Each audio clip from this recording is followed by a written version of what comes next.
welcome to the show. Had some major technical difficulties this morning. Otherwise, I would have been here on time, but that's okay. And this was hardware issue, not software. I had to go clean out the old box and see what was wrong and reconnect a couple things. But everything's back. I'm back after a long weekend of debauchery. Well, I wouldn't say debauchery. We just drank a lot, which is not something normal for me. But when I get together with old friends, that's what happens. So I'm recovering. No, I'm fine. Anyway, we'll get to the news and more right after the intro. Johnny, let's do that right now. Play the intro. And silence. What the hell's going on? Let's try this. Ladies and gentlemen, coming to you live from the Lucky Dog studio in a hidden location somewhere in the upper Midwest of the United States of America, it's a brother making his own way but with all the wrong opinions.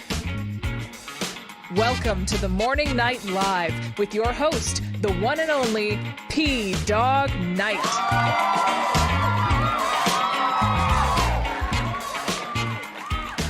Yeah, that's me. And here's my face. Good morning, everybody. Welcome to the Morning Night Live. I'm your host, Marty, also known as Dawg Knight on the internet. Welcome back to the Dawg Knight Channel as I'm still... What the hell did I just do there? That's not what I want to do. As I'm still trying to make this work, I didn't send out notifications on the normal social media that I do. Let's just say that I'm getting caught up after a lovely weekend in Des Moines, Iowa at the Drake Relays, hanging out with my old friends. And it was glorious. We basically spent the whole weekend drinking, eating, and laughing because there's always new things to talk about. And sometimes just telling the same old stories. And those are quite entertaining too. The craziness that we did when we were young. But we realized that this year, the friends that I was with, my college friends, these are the friends that I've known as of this season for 40 years. These are all guys I've known since I was a freshman in college. And when we realized that, we're like, damn, we're old. So anyway, not quite as old as Tyre would say I am, but, Tyre's... I was gonna be mean, Tyre, but I can't be mean to you. You're the greatest. I can't be mean to you ever, so never mind.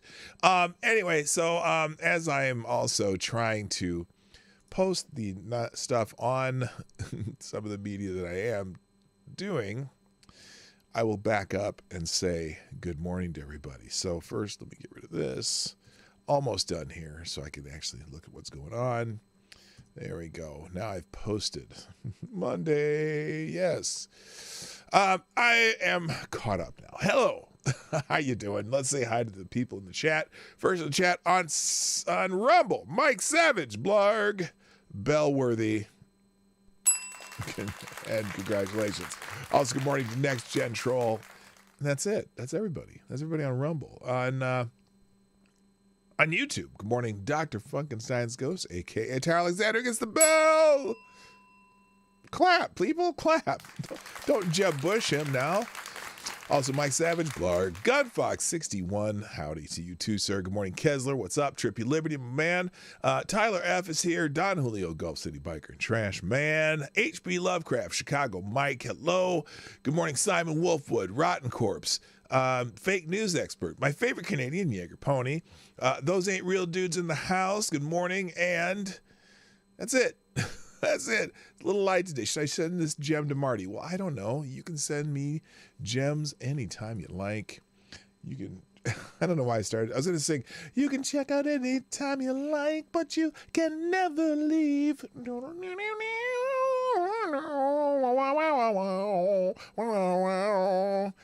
Anyway, thanks to those who've already sent out the notifications to the show too. That would be, let's see, I got people. Oh, wait.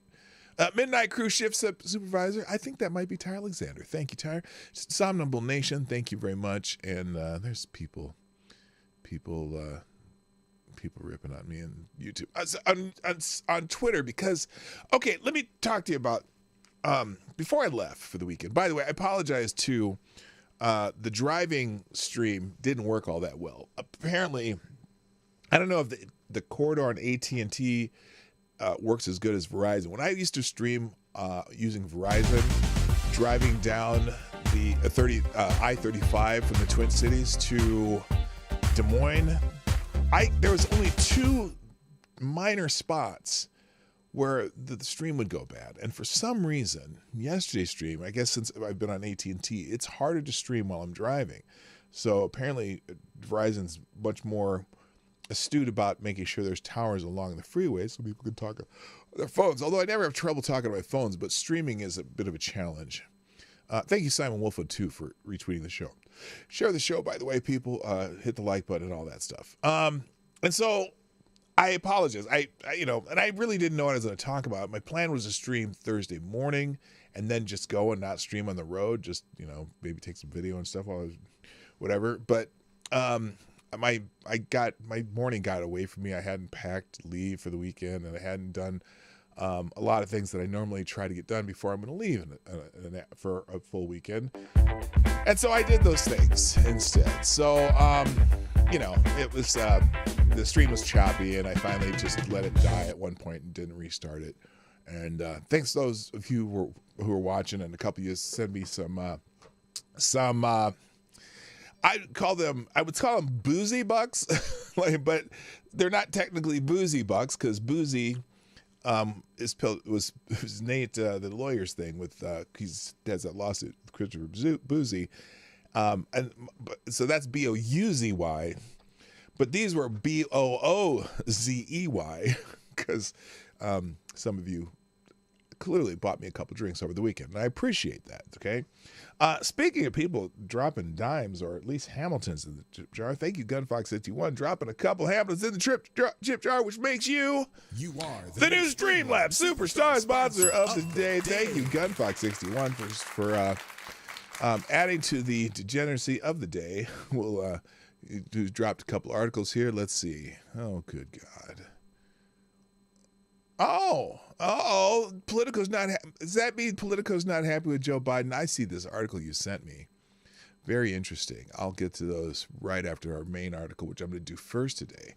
Let's see. Is everything else showing up? I didn't. Let's see. Nothing for you here. Good morning. Nice to see you. Welcome to the show.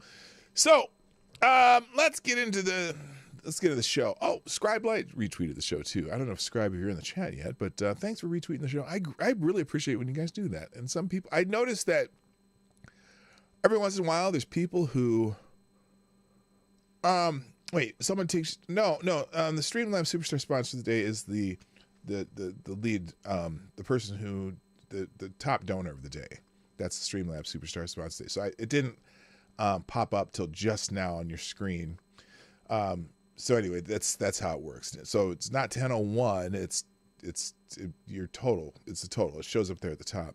I got to start putting a ticker of the total donations today too.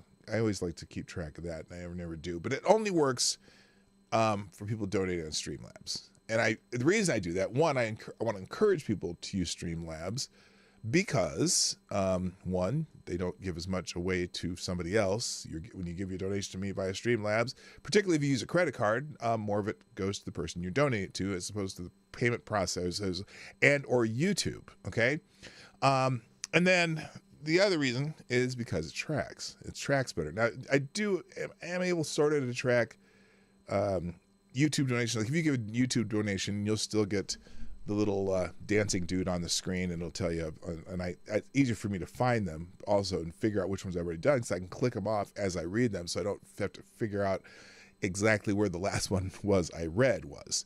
So that's helpful too. But I do encourage Streamlabs, so I appreciate that. So I hope that helps you. Okay, all right.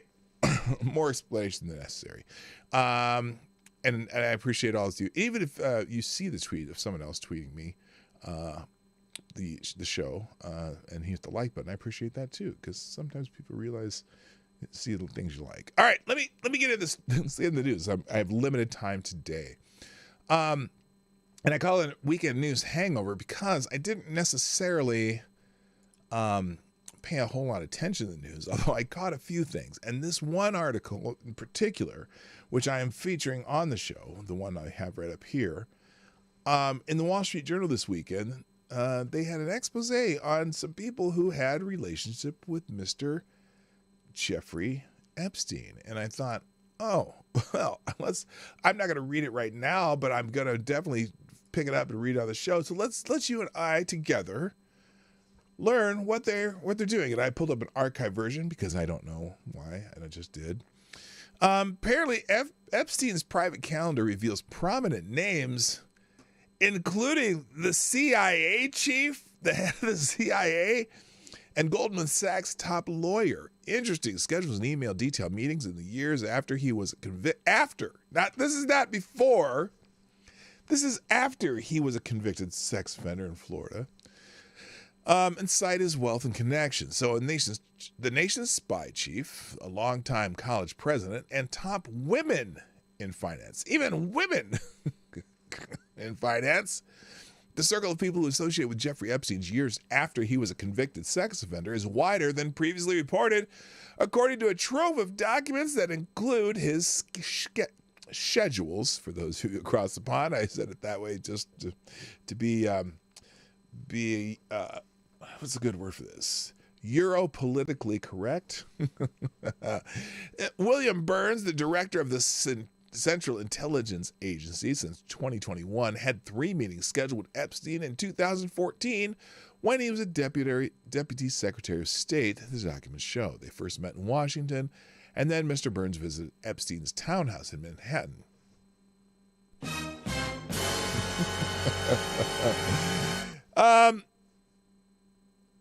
Let's see. Catherine Rumler, a White House counsel under President Barack Obama, had dozens of meetings with Epstein in the years after her White House service and before she became a top lawyer at Goldman Sachs Group, Inc. in 2020. He also planned for her to join a 2015 trip to Paris and a 2017 trip to Epstein's private island in the Caribbean. Oh, speaking of which, good morning, Advocatus Diabli. Leon Botstein, the president of Bard College, invited Epstein, who brought a group of young female guests,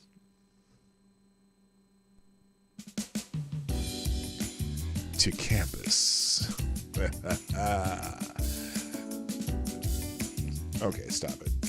Noam Chomsky, professor, author, and political activist, was scheduled to fly with Epstein to have dinner at Epstein's Manhattan townhouse in 2015. These are all names of people who were hanging out with Epstein after he was convicted of some sexual malfeasance.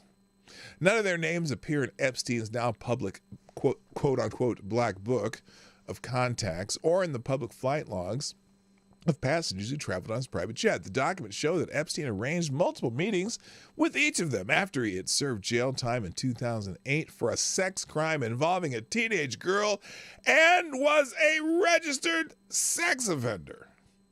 The documents, which include thousands of pages of emails and schedules from 2013 to 2017, have not been previously reported. The documents don't reveal the purpose of most of the meetings. The Wall Street Journal couldn't verify whether every scheduled meeting took place. Most of those people told the Journal they visited Epstein for reasons related to his wealth and connections.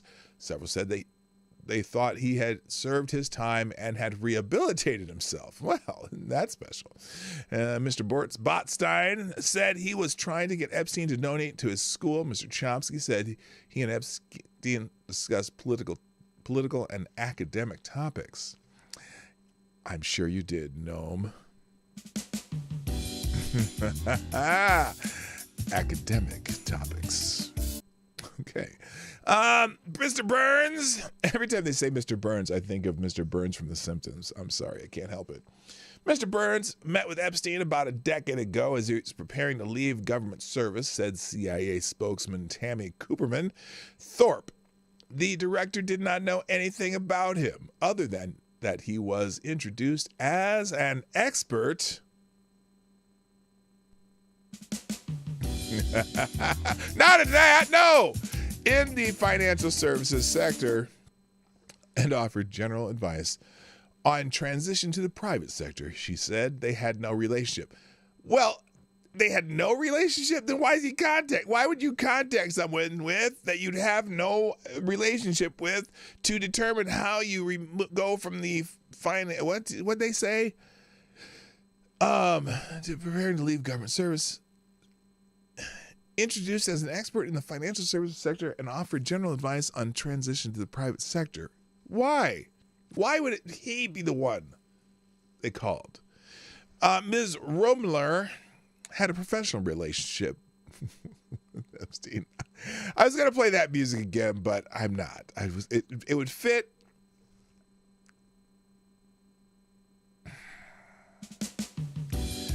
Miss Rumler had a professional relationship with Epstein in connection with her role at a law firm. Okay, that's not sexy at all. Latham and Watkins LLP, and didn't travel with him. Okay, a Goldman Sachs spokesman said. Well, how do you know? Epstein introduced her to potential legal clients such as Microsoft Corporation founder Bill Gates. Ah, yes, he did have that connection because Bill Gates knows all about Jeffrey Epstein. Stop it. Okay, the joke's getting old. Or is it? I can't tell. Good morning to Ideas. How you doing? So anyway, in 2006, Epstein was publicly accused of sexually abusing girls in Florida who were as young as 14 years old. The Federal Bureau of Investigations and police investigated, and Epstein reached a deal with the prosecutors in 2008, which was bullshit. He avoided federal charges and pleaded guilty to soliciting and procuring minors for prostitution. He registered as a sex offender and served about 13 months in a work release program in a very fluffy, soft, nice, and comfy deal made with some stupid Florida people. But Donald Trump had a role in helping getting him at least prosecuted. You know what I mean? Hello, Black Hebrew Israelite. How you doing? That's right. All right. Hey, and Jeffrey Epstein didn't kill himself. Yes, that is correct. He did not kill himself. So anyway, so now the rest is just more story about the issues there and the fact that he was accused by Virginia Jeffrey and was going to be having trial, and then apparently he did not kill himself. Despite the negative press, Epstein's days were filled from morning to night with meetings with prominent people. The documents show there were dinners at New York restaurants, meetings at luxury hotels, and gatherings in offices of prominent law firms. Many appointments were held at Epstein's townhouse in Manhattan. So anyway, now let's see. Go down here. You're learning more about these people. Burns, is he the one who's the FBI director? Let's look up here. Yeah, William Burns, aka Mr. Burns. 67 years old, was let's see, a career diplomat, former ambassador to Russia, had meetings with Epstein in 2014 when Mr. Burns was deputy secretary of state. A lunch was planned that August at the office of the law firm of Steptoe and Johnson. Steptoe? What the fuck? In Washington, Epstein scheduled 2 evening appointments that September with Mr. Burns at his townhouse. The documents show after one of the scheduled meetings, Epstein planned for his driver to take Mr. Burns to the airport. Uh-oh. Hello, Jeffrey Overturf. Now, here's what Mr. Burns recalls. Burns recalls being introduced in Washington by a mutual friend and meeting Epstein once briefly in New York, said Ms. Thorpe. Ms. Thorpe's, does that just sound like a secretary in like a Bond movie? Ms. Thorpe, we need to get some more, we have to order more bullets. Anyway, she says the director does not recall any further contact. What do you mean by contact, Mr. Director? Uh-oh.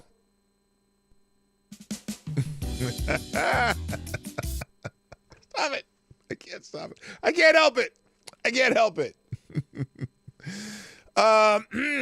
The director does not recall any further contact, including receiving a ride to the airport, she said. The following month, October 14th, Mr. Burns stepped down from his role as the State Department to serve as president of the Carnegie Endowment for International Peace, a think tank. He ran the Carnegie Foundation until he was nominated in early 2021 by President Biden to serve as CIA director. So that's really strange to me, okay?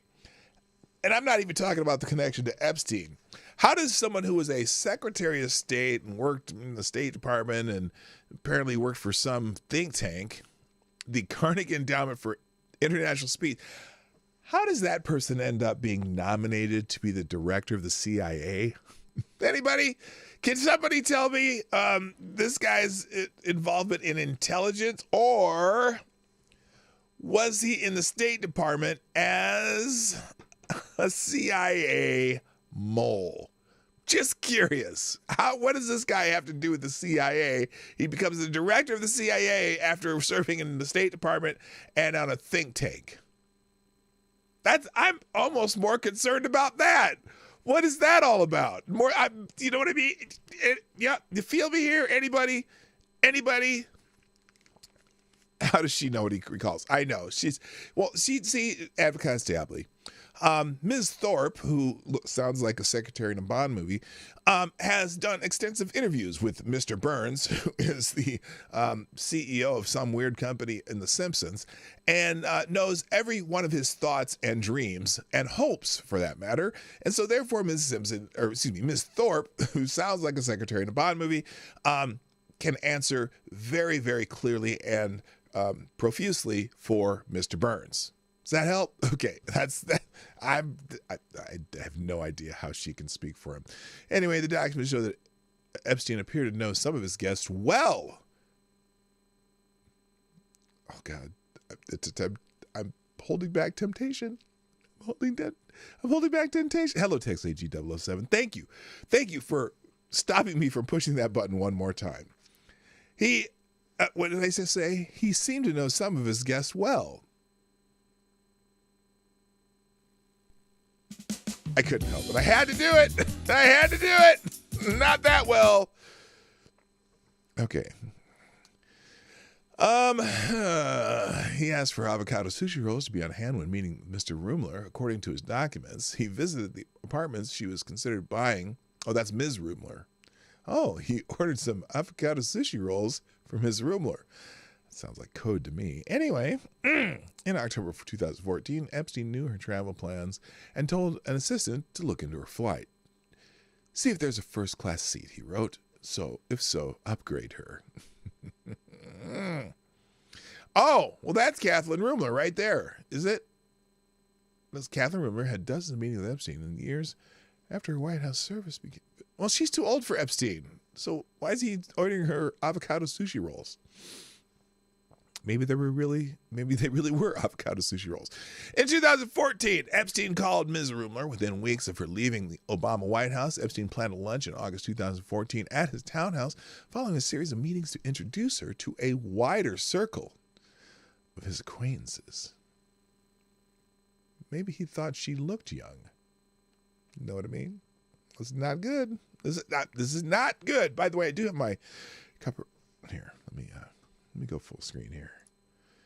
I do have my cup of reparations in my brand new Drake Bulldogs cup. That's where I was this weekend at Drake University. I don't know why you needed to know that. All right.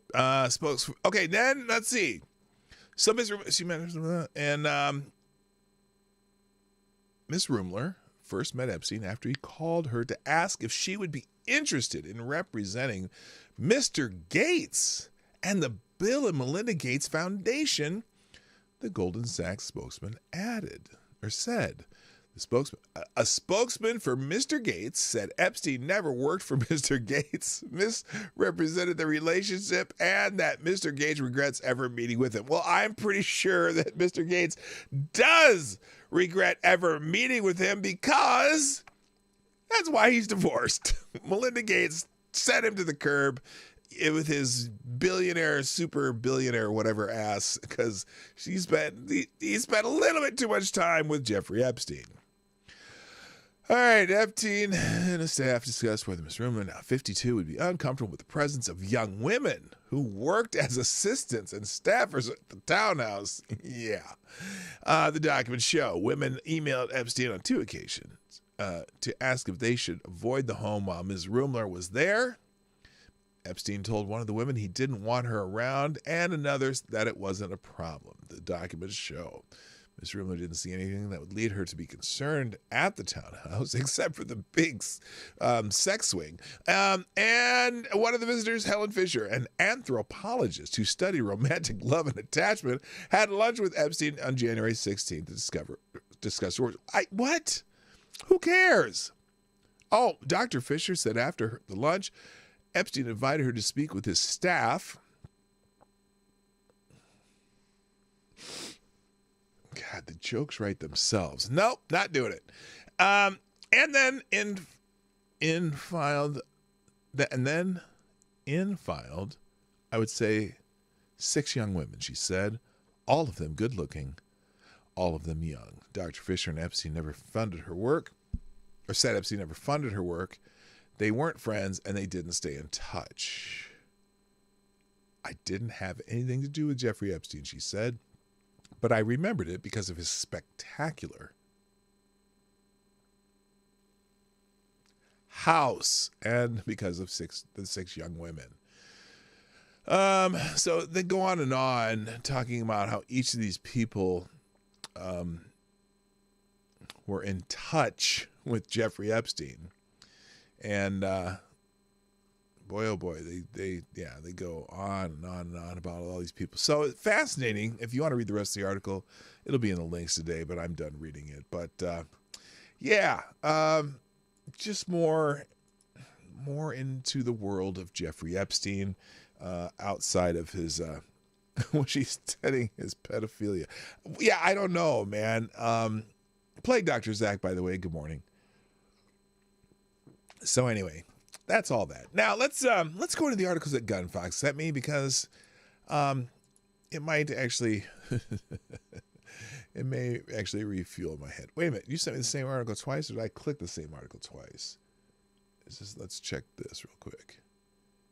Yes, you sent me the same article twice, Gunfox. So whatever the other article is, just put it in the regular chat, and I'll pick it up from there. So Joe Biden. The Politico doesn't seem to be, just the title of this article tells me that whoever wrote this for Politico is not happy with Joe Biden because the title of the article is Another Carbon Bomb. Biden is backing another Alaska fossil fuel project? What?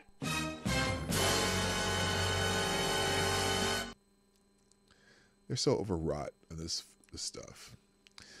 2 years ago, a multi-million-dollar... Why is this Politico not scrolling? That's weird. Nope, not working. So I have to do it. I have to scroll manually. Stop. Damn it. Come on. I can't... Oh, shit. Now my mouse is fucked up. There we go. All right. 2 years ago, a multi-billion-dollar gas export project plan for Alaska appeared all but dead, the victim of tough economics and Donald Trump trade wars. Really? That's an interesting way to start this. But now it's got a fresh momentum, thanks in part to Democrats' massive climate bill and a push by members of the Biden administration.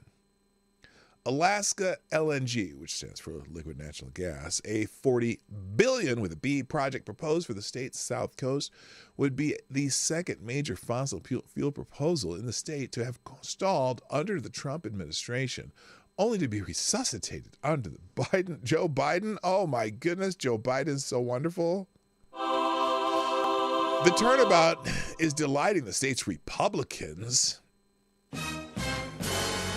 who have had harsh words for most of Biden's energy agenda, while angering climate activists already dismayed by the administration's approval of Alaska's Willow Oil project last month. I feel so bad for these environmentalists.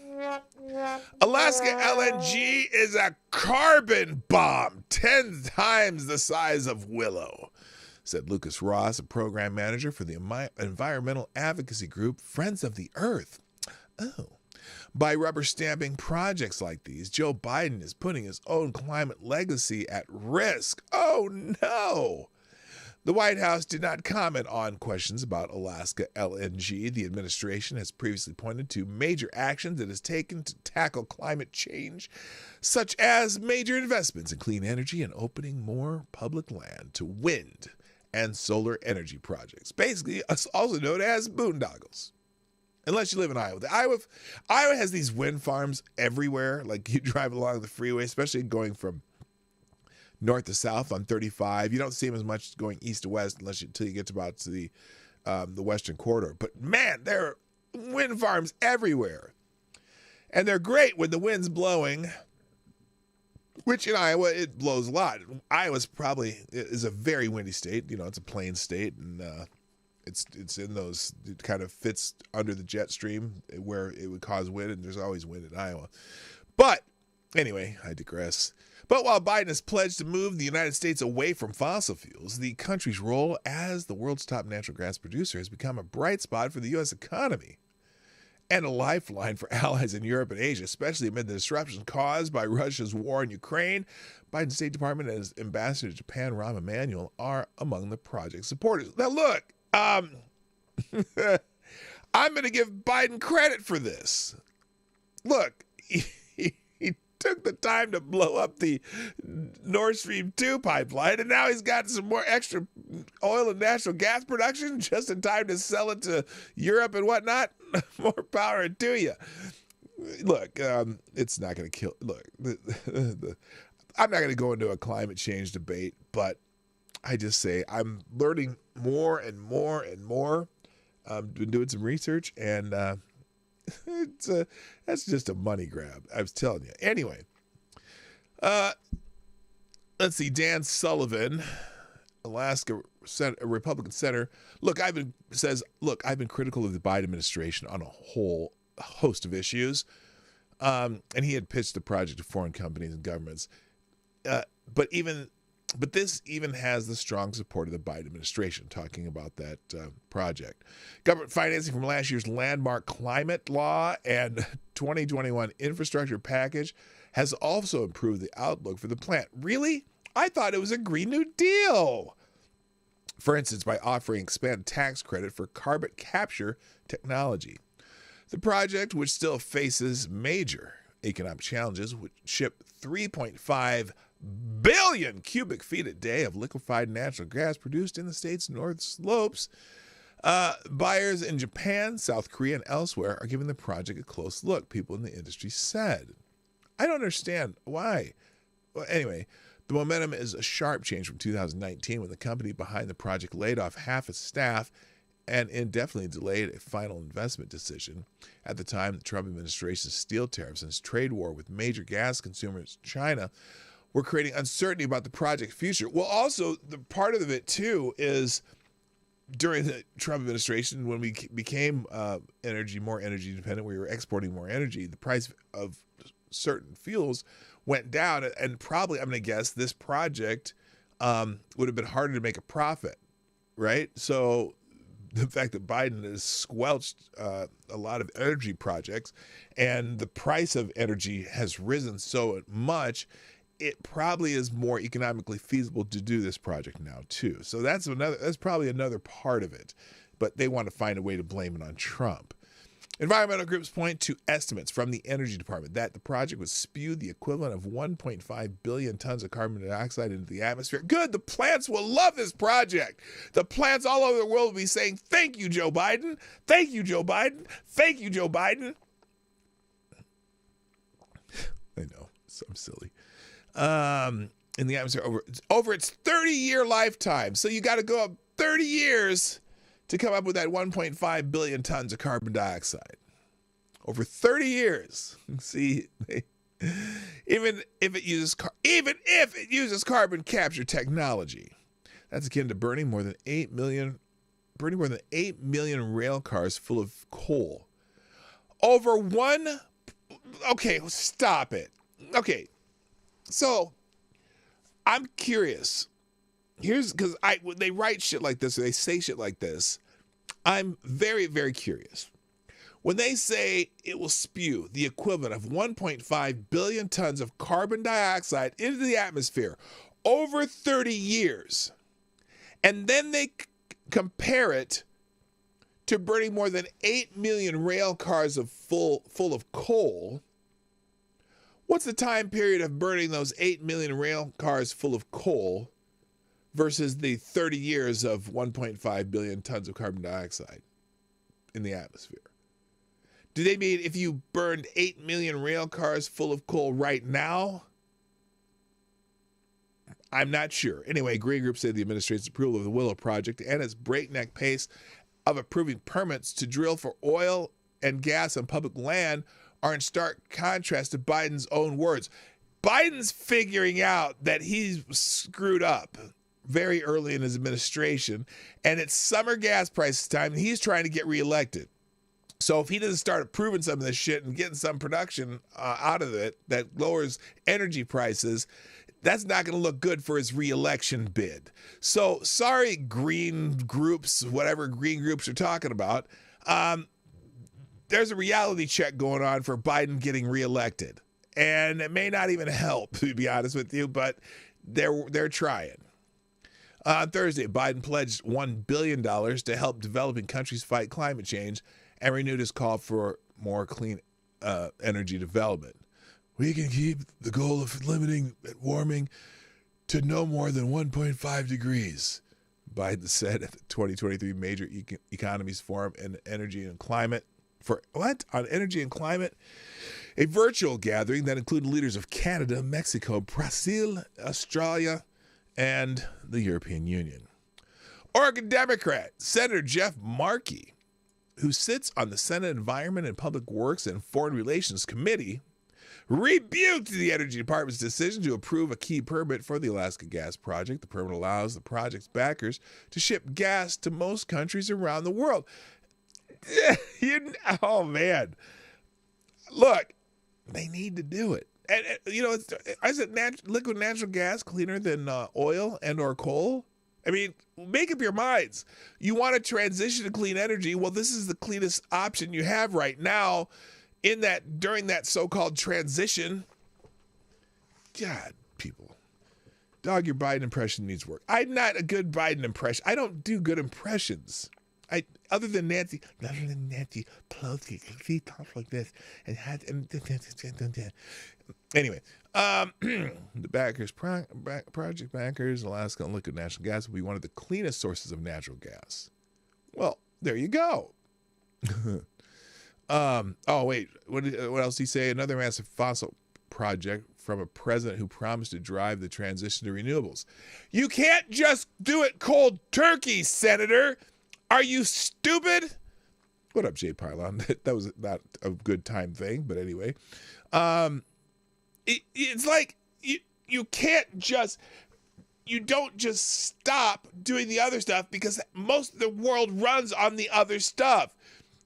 When you make new stuff, there's still going to be a 20 to 40 year transition period where you're going to have to use both. So you got to have the shit to make the world work. And if you just try to stop, cold turkey, you're going to screw up everybody like you've been doing. So good on Joe Biden for maybe figuring out that, oh, yeah, we kind of fucked up on this other, trying to stop this stuff.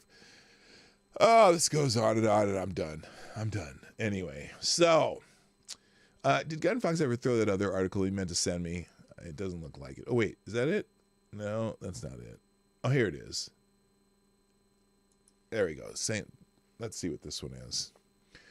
Colorado Democrats vote against harsher penalties for indecent exposure to kids because it could ban drag shows.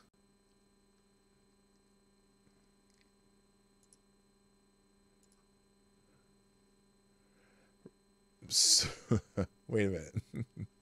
Really? they vote against harsher penalties for indecent exposure to kids because it could ban drag shows. Anyone catch the irony of that statement? I thought that there's such thing as a family-friendly drag show. I thought drag shows weren't exposing kids to indecent exposure. I thought, are they just telling on themselves? What are you talking about? All right, here we go. Here's the article. State Representative Leslie Herod, a Democrat, said the bill could target transgender residents in Colorado. Should we just listen to her? Let's see what she says. How long is this? It's only 3 minutes. Let's see what she said. We'll listen to part of it. Let's see her testimony here. I'm going to be very careful because I do not believe that the bill sponsors are doing anything nefarious. Well, I do not believe, in fact, that this okay, part of that's the good. That's conversation good. She doesn't think the bill sponsors are doing anything nefarious. That's good. has been vetted properly. But this is a part, and this is a bill that has been shopped around the country, particularly targeting the transgender community. Has it now? These So types of laws have been used. wait a minute. So are you saying the transgender community as a whole is more likely to have indecent exposure to kids? That almost, what the hell happened there? Why that? I didn't want that to change. Damn it. All right, I'll just keep going on this. The hell? Hello? Okay. I'm going to be very careful because it's been vetted properly. But this is a part, and this is a bill that has been shopped around the country, particularly targeting the transgender community. Okay. These types of laws have been used to ban drag shows. Yeah. To target individuals. Ban them or use just the not for restroom kids? Of the sex that they identify with, a public restroom. Okay. And? To charge them with felony charges. Okay. I am very concerned about the attacks against the transgender community that are happening across the country. Okay, but this is Colorado. When I initially read let's talk this about bill, this bill, it did not even come to mind. But now it has. Somebody told you. As an advocate. Somebody told you then. But as I've looked at the bills and as I've talked to my colleagues who are fighting these types of bills across the country, it's very clear to me that the language is very much mirrored in some of the laws that have been used to target members of our community because of who they are. Our community? Are you part of that community? I don't even know. I don't care. Doesn't matter. I don't believe that my DA would ever charge a transgender person under this bill. Okay. And there are others who I could confidently say would never say that someone who uses the bathroom of the gender that they identify with would be prosecuted under a bill like this. Well, unless they're, or that a drag they're show swinging their schwantz around in front of a kid. Would be prosecuted under a bill like this. I don't know. But I am not confident of those who are not protected in certain parts of the state, who are represented by folks who do not believe that their existence should be supported by their communities. That their very existence is dehumanized, and there are laws that are codified to support that. So I want to come down and express the reason why I have to vote no on this bill. I believe that there are ways to amend this bill to ensure that the transgender community is protected. Interesting. They're not in the bill for yet. Indecent exposure in view of minors. So today I will be a no vote. Okay. And I hope that we can think through the intended and unintended consequences What's up? of bills like this that are making their way across the country, and Colorado is not safe from those types of bills. Credit for not speaking like a Baptist preacher so we like don't know that dude in Tennessee. Until years later when we start to look at the data of who is being prosecuted under these bills, how and why. But this time, I can see it coming. This time I've been notified, and you all have now been too. This language has been used. Okay, so anyway, and that's, looks like when I clicked that, just go back to the article. So a majority of Democrats in the state house voted against a measure that would enhance criminal penalties for indecent exposure in view of a minor, and one state lawmaker claimed the bill could be used to ban drag shows and harm transgender children. No. It would not be used to ban drag shows because drag shows are generally adult entertainment done in adult venues where children usually are not at. It would not ban drag shows. In fact, nobody's trying to ban drag shows, period. Now, do they want to ban having children at drag shows? Sure, just like you ban children from going to strip joints and, in Colorado, you don't let them go to the head shops, the weed shops, okay? But they're not banning drag shows. So there. Oh, you mean you want to have the drag shows that you want to have in front of kids, which is really weird to me. Outlining her frustrations with the measure from the bill from the House floor, State Representative Leslie Herod, a Democrat who has represented the Denver area district in the State House since 2017, said the proposed law uses language like other measures around the nation meant to target transgender people. Well, if it's a new problem, and sometimes you do new legislation, okay? Drag shows are traditionally adult entertainment. And why you want to have your drag show for kids, I don't know. So maybe it is. Hello, Linda Hunter. What's up? All right, so here it is. Introduced by Democrats. What? Wait a minute. Oh my gosh. This bill was introduced by Democrats. 8B 23-1135 would take criminal penalties for indecent exposure from a Class 1 misdemeanor to a Class 6 felony if committed in view of a person who is under 18. The measure passed with unanimous Republican support, despite 27 of the 46 Democratic representatives voting against the bill. So, hey, Democrats put this bill out there. That's interesting. That's very interesting. Let's see. Democratic representatives, I skipped a little bit down here. Democratic representatives Daphne Michelson, Jeanette, and Shannon Byrd introduced the bill in the State House, and Democratic Senator Rachel Zenzinger and Republican Senator Jim Smallwood led the Senate version of the measure. Okay, that's very interesting. That's very interesting. Tweet from the Colorado Republican House Caucus took aim at the 27 Democrats who voted against the measure, highlighting Herod's remarks from the floor. Democrats attacked the bill for targeting the transgender community in her dissent, the GOP caucus wrote. Very interesting that Democrats introduced that bill because they generally are pro-degeneracy. Okay, I shouldn't say that. That's not right. So kind of on that note, thank you, Gun Fox, by the way, for dropping a couple Hamiltons in the tip jar. You are the Streamlabs Superstar sponsor of the day so far, as you can see from the little clicker at the top of the page. Moving on, Paul Stanley from the music group Kiss. Rolling Stone magazine, it seems to be a little pissed off at him, at least this particular writer, because the tweet they said something about Paul Stanley. How'd they word this? This is kind of funny. They said, let me see if I can find it here. Where is it? In their tweet. Here it is.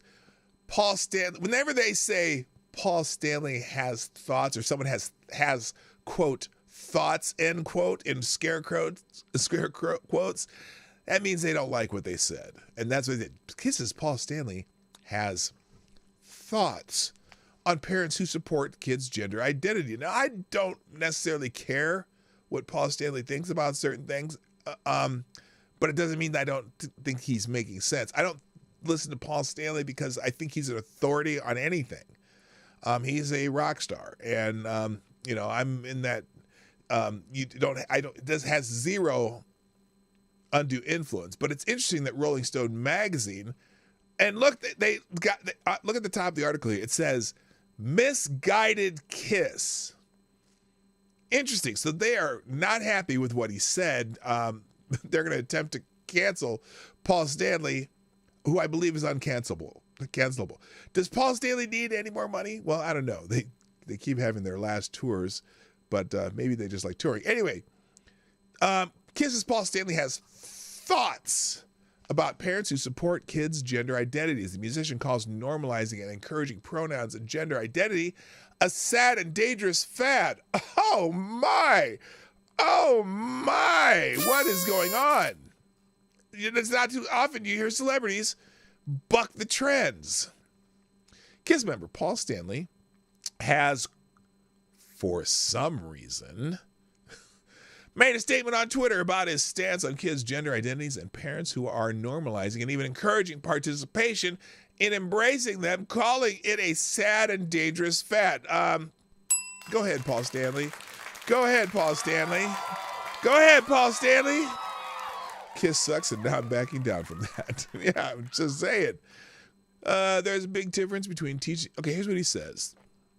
There's a big difference between teaching acceptance and normalizing and even encouraging participation in a lifestyle that confuses young children into questioning their sexual identification as though some sort of game, and then parents in some cases allow it. There are individuals who as adults may decide reassignment is their needed choice, but turning this into a game or parents normalizing it as some sort of natural alternative, or believing that because a little boy likes to play dress up in his sister's clothes or a girl in her brother's, we should lead them steps further down the path that's far from the innocence of what they are doing. With many children who have no real sense of sexuality or sexual experiences caught up in the, quote, fun, end quote, of using pronouns and saying that they identify as, some adults mistakenly confuse teaching acceptance with normalize and encourage a situation that has been a struggle for those truly affected and turned it into a sad and dangerous fad. Oh my. You know he's in trouble now, but Here, let me do a little poll here in the YouTube chat. I'm sorry I can't throw it in the Rumble, but here's the poll. Is Paul Stanley right? There you go. It's in the chat. There's a poll. Is Paul Stanley right? I have an idea that I probably know the answer already. Then they wrote the rest. So the rest they wrote, they just basically wrote out his tweet. Then they say, then they go, here's where they go. They're going to, this is where they're going to try to dispute it. Hey, Nomad, what's up? Stop. Hammer time. It's unclear what specifically prompted Stanley to make the statement, but what is clear is Stanley has conflated sexuality and gender identity, which develop independently. Well, thank you for your TED Talk, Rolling Stone. Quote, people communicate their gender to others through gender expression. Oh, they wear different clothes and put on makeup sometimes, or wear different clothes and change their hair. Yes, this may be done through mannerisms, clothing, and hairstyles, per the Mayo Clinic. Well, thank you, Mayo Clinic, for gender identity develops separately from sexual orientation. Oh my God. People's sexual orientation is related to whom they're attracted to on a physical, emotional, and romantic basis. Thank you for the TED Talk. In fact, most children between 18 and 24 months recognize and can label gender groups, identifying others as girls, women, and feminine, and boys, men, and masculine. Okay. Most also label their own gender by the time they reach age 3.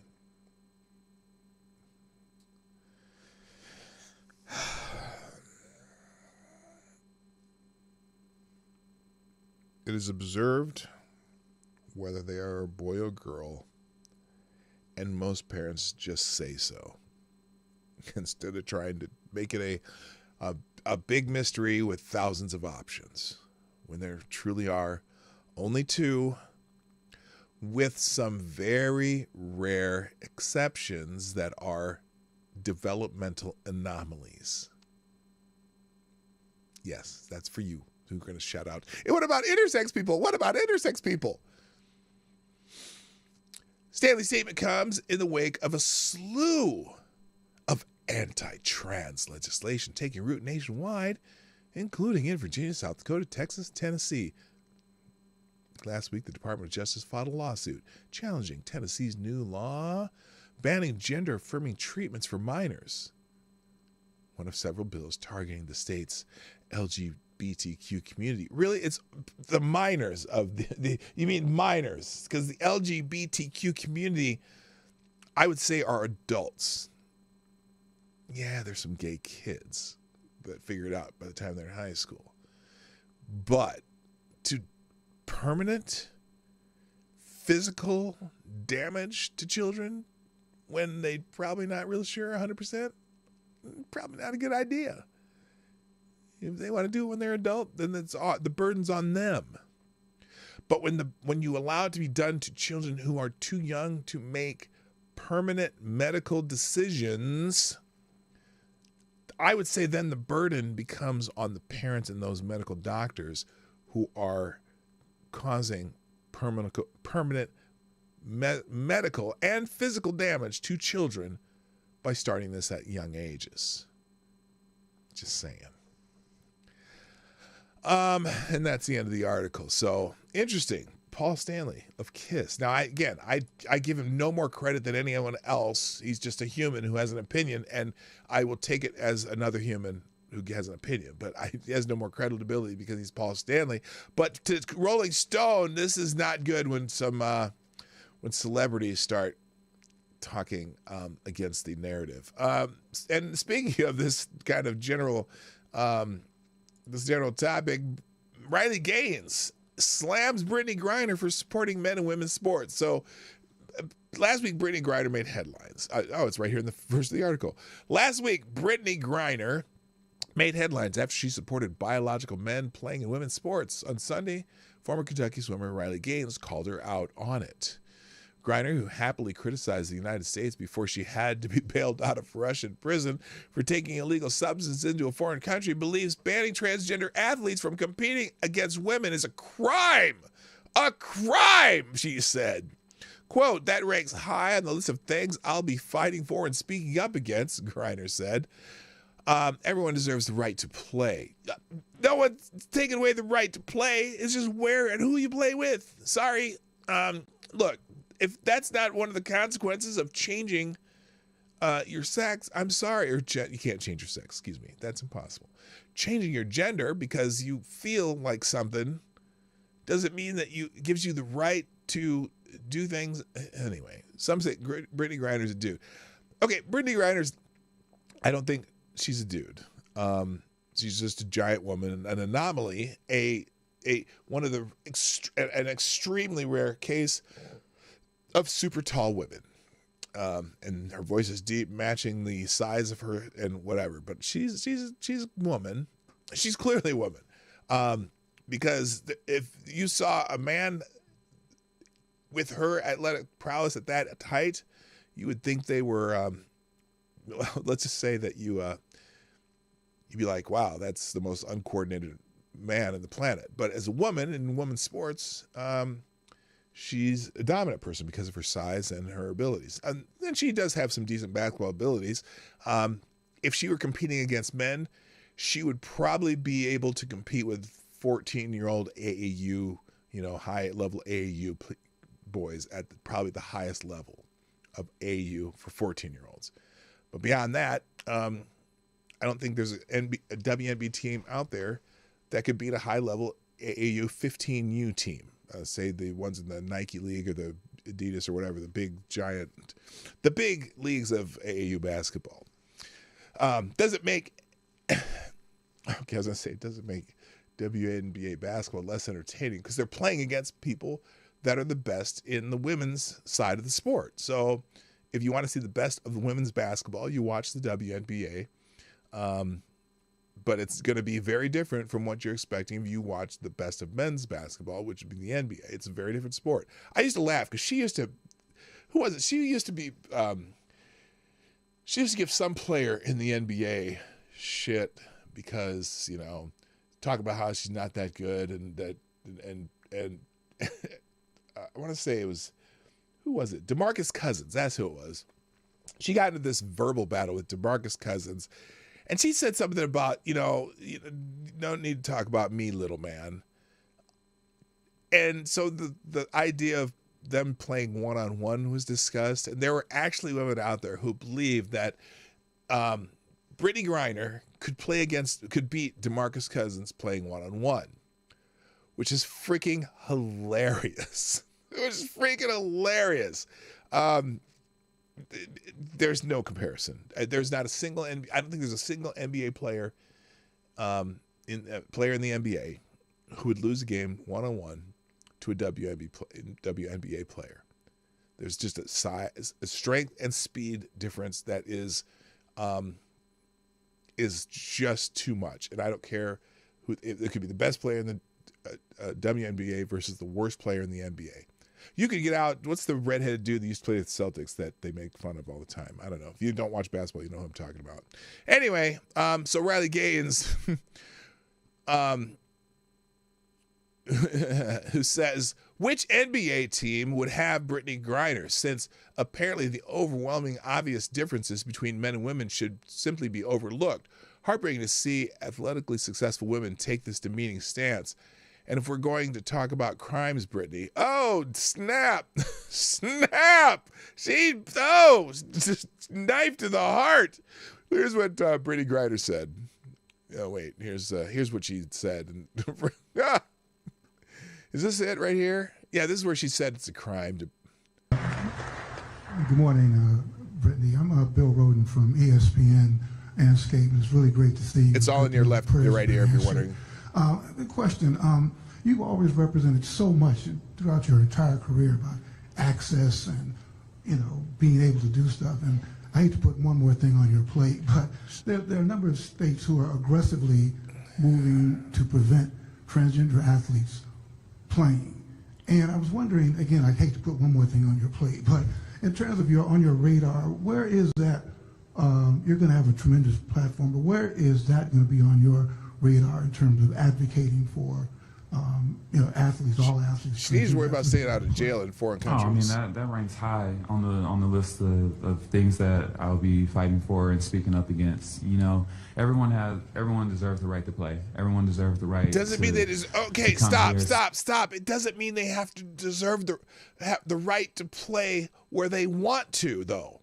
It does not mean they have the right to play anywhere they want. Okay? I play basketball. I can't play in the NBA. Okay? I can't play in the NBA and I can't play in the WNBA. But I can go play at the, health club with old guys who play Sunday nights. Doesn't mean you can play. Oh man. It doesn't mean the 9th grade girl can go play against the 3rd grade boys. You can't. You have the opportunity to play, but it doesn't mean you have the right to play wherever you want. Hello, Kay. Look, her voice. Look, she's 6'9". She's a big person. A big person is generally going to have a lower voice, so it's just weird. I know it's weird hearing her voice, but she's definitely a woman. Sit in these seats and feel safe and not feel like there's a threat or they can't be who they are or like it's just all eyes on them. So I think it's a crime, honestly. A crime. To separate someone for any reason. So I definitely will be speaking up against that legislation and those laws that are trying to be passed. All right, so that's what she said. That's enough. But Riley Gaines, like I said, with the knife to the heart of that statement. Oh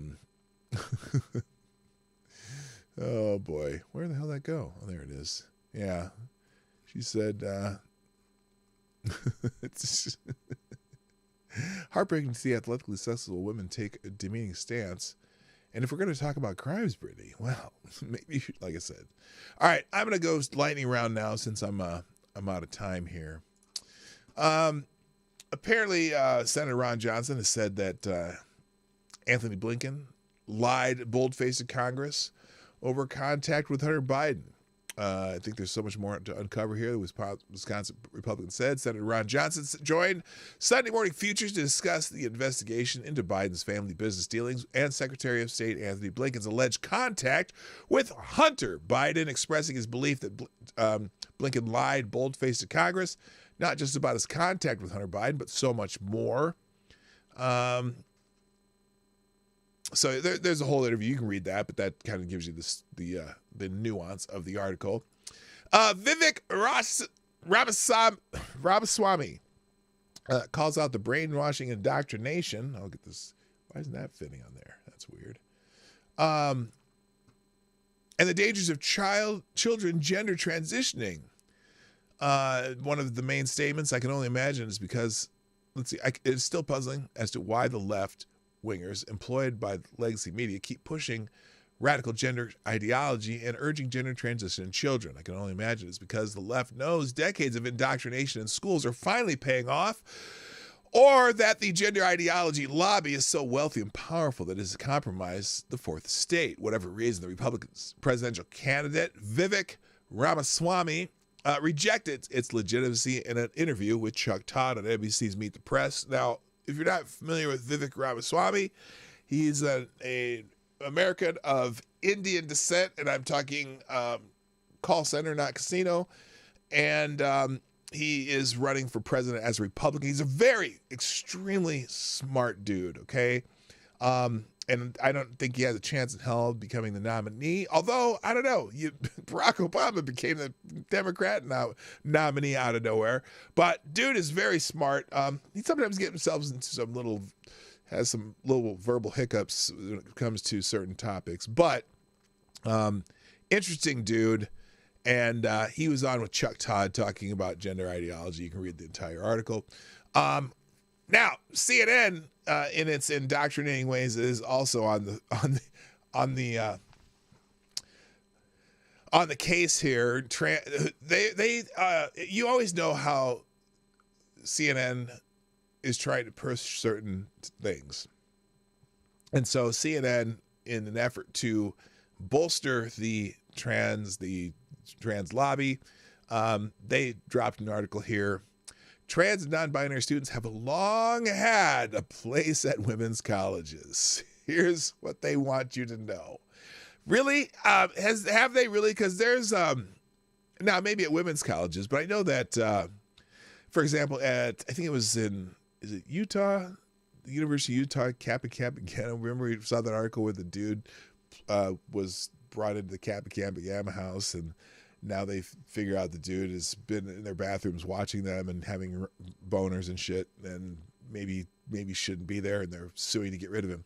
Anyway, just a week before stepping foot on Smith's college campus, Avery finally came to understand something that cast doubt on whether the small women's college in Northampton, Massachusetts would be the perfect fit for the incoming first-year student after all. Avery realized he is a transgender man. And Smith, while it opens its doors to trans women and some non-binary applicants, does not accept admissions applications from trans men. That's a twist. That's a twist. I was petrified, said Avery, who is using only his first name because he is not out to his whole family. How does that work? That's weird. How does that work? You apply to Smith College, so you're going to a women's college, but you're a trans man. And your family doesn't know that you're a trans man. How does that work? Maybe not to his entire, extended family, maybe. Anyway. What if people don't understand? What if I made a bad choice deciding where I wanted to go? I was just really scared that people wouldn't be accepting of trans people at Smith. Okay, somebody explain to me. You identify as a man.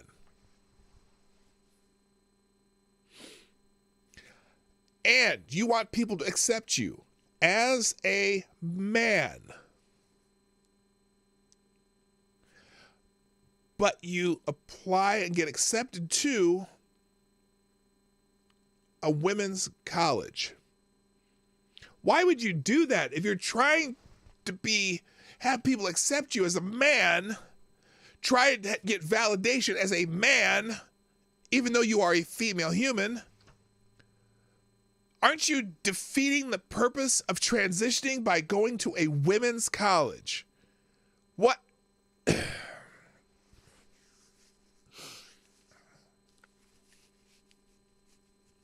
Make it stop.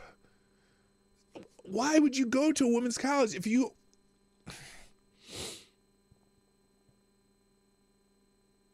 At first I was afraid. I was petrified. He said I was petrified. Despite Smith's admissions restrictions, college spokesman Carolyn McDaniel told CNN, once admitted, every student has the full support of the college, and that includes trans men. Avery was able to begin the school year, even though he feared he may not be fully embraced by his peers. Well, the good part about it, at least Avery has a vagina. So they may not even realize that, well, they wouldn't even care in the locker room. Avery is among the trans non-binary students. Non-binary. I still crack up by the whole non-binary thing. Non-binary is attention-seeking behavior. To call yourself non-binary. That's all you're there for, to seek attention, to be special. That's a way to be special without really having to do anything but have the typical haircut and sometimes colors in your hair and wear weird, nondescript clothing. That's what, please stop with the non-binary bullshit. Okay. Humans are binary. I'm sorry, with the very rare exceptions of the people who are intersex. Thank you, intersex proclaimers.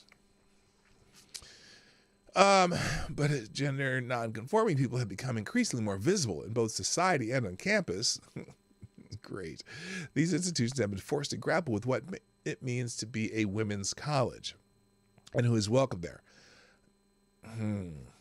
I can't. You can read the rest. I'm just telling you it's here. This is lightning round. Another mass shooting in Texas, and once again, the shooter isn't a drooling redneck in a MAGA hat. Oh, yeah. So they have the illegal alien in Texas who shot a bunch of people because they asked him to stop shooting his gun in his yard, and so then he went and killed them all. Now there's a manhunt after him. And immediately I heard about this, and immediately what little I saw about over the weekend was people, oh yeah, gun control, whatever. This guy should not legally have had a gun. He's not an American citizen and not necessarily here legally, and also has been deported 3 times. So I got that article talking about it. Also, he could be anywhere. The manhunt continues for the man accused of killing 5 neighbors after refusing to stop firing his weapon.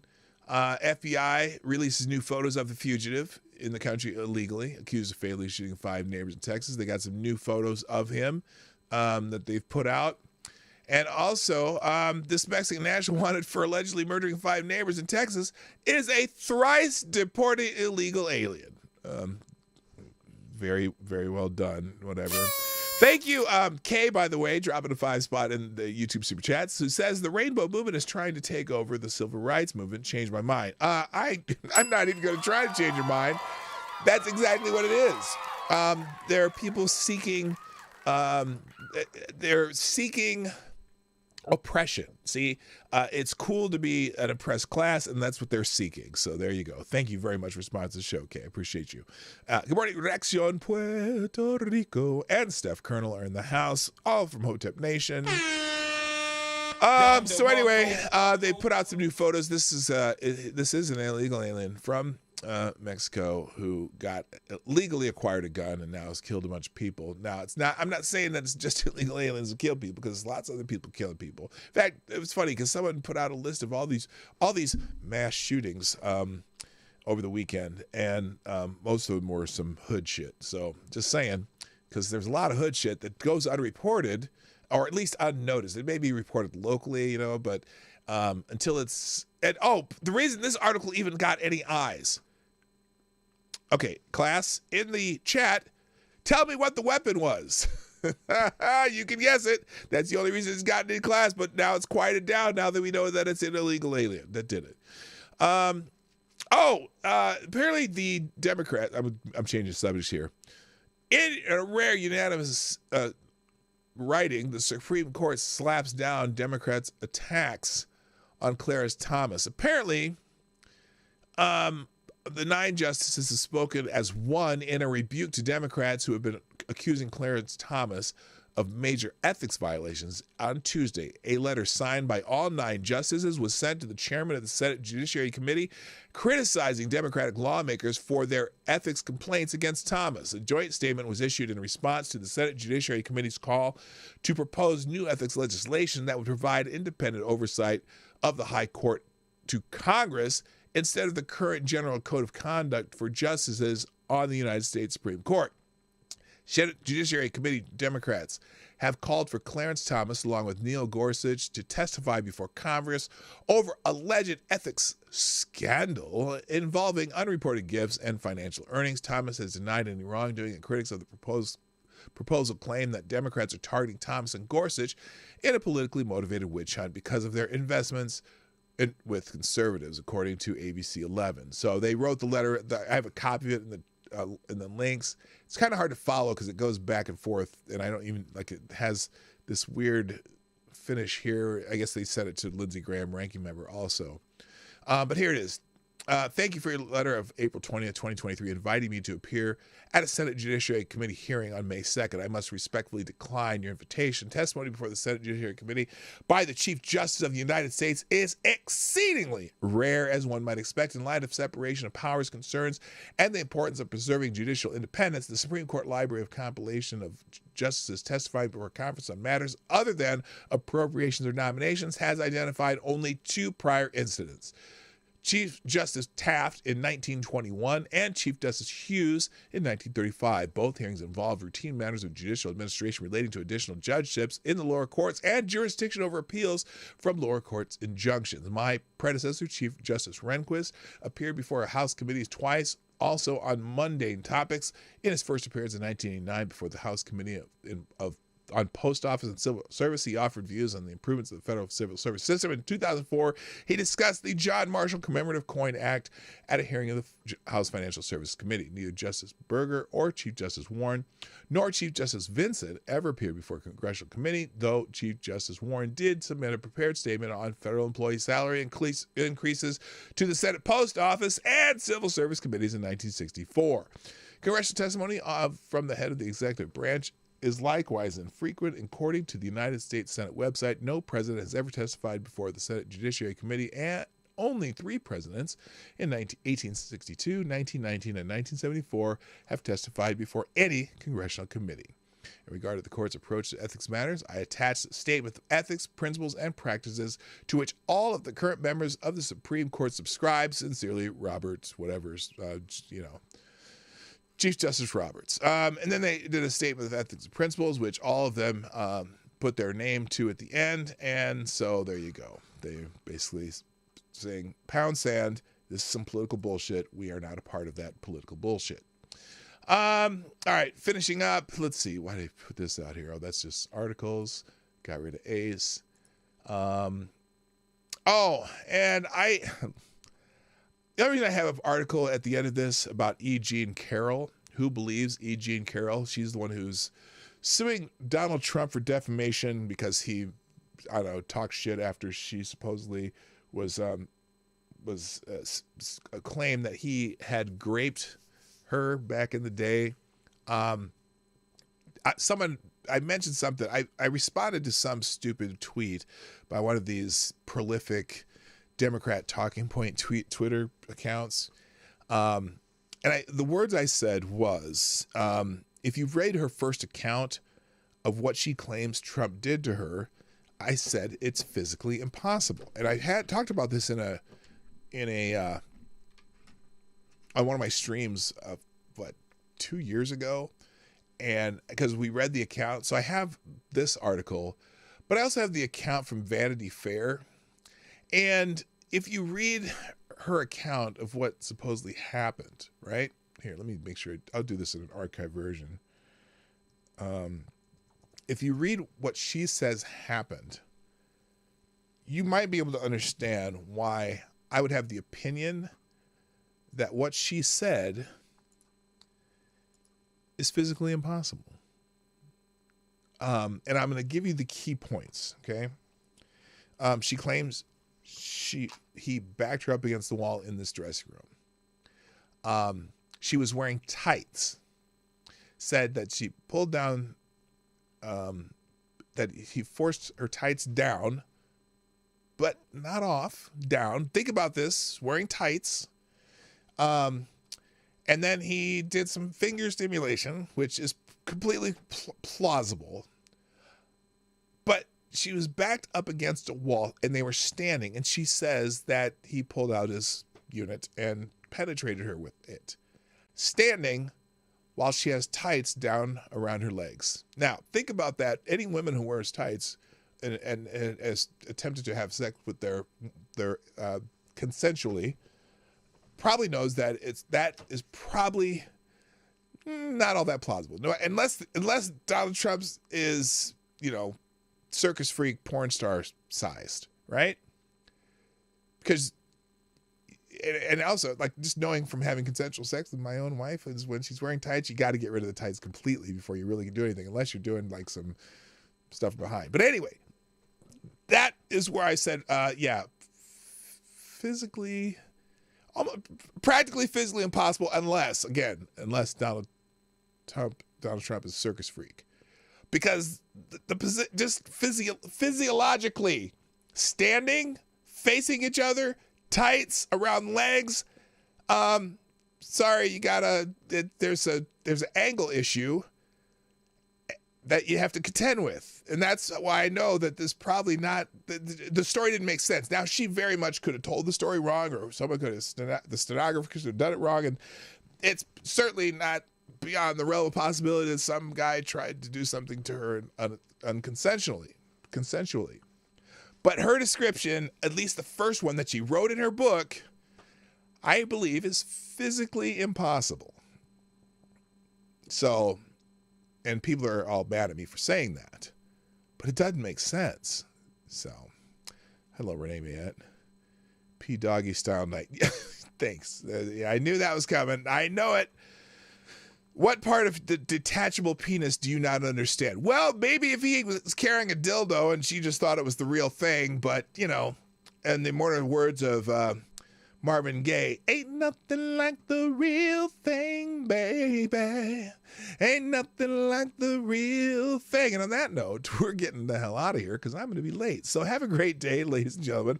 Hit the like button, do the share, and all that stuff. And I'm going to go on my merry way for the day, but I'll be back tomorrow like I am usually on Monday through Friday on the Morning Night Live, 10 o'clock Eastern, 9 o'clock Central, for your viewing and listening pleasure. Well, I don't know if seeing me is all that great, but listening, what the hell? My voice is silky smooth. So, ladies and gentlemen, gotta go. Thanks for being here. My name is P. Dawg Knight, and I am out of here. Bye-bye. Have a fantastic day. Hey, this is P. Dawg Knight, and thank you for watching today on the P. Dawg Knight channel. If you have an observation or remark you'd like to make about this video or my channel, I absolutely welcome you to write it in the comment section down below. I really look forward to hearing from you. And before you go, if you like what you saw but you're not already subscribed, please make sure you hit the subscribe button and definitely click that bell that pops up afterwards so you'll be notified when I post new videos or when we go live. I broadcast my live show, The Morning Night Live, Monday through Friday at 10 o'clock Eastern, 9 o'clock Central. A special thank you to all the supporters of this channel who share our videos on social media and who make donations through Streamlabs, YouTube, Venmo, and Cash App, which are all linked in the description down below. Thanks again, and until next time, I'm P. Dawg Knight, and I'm out of here.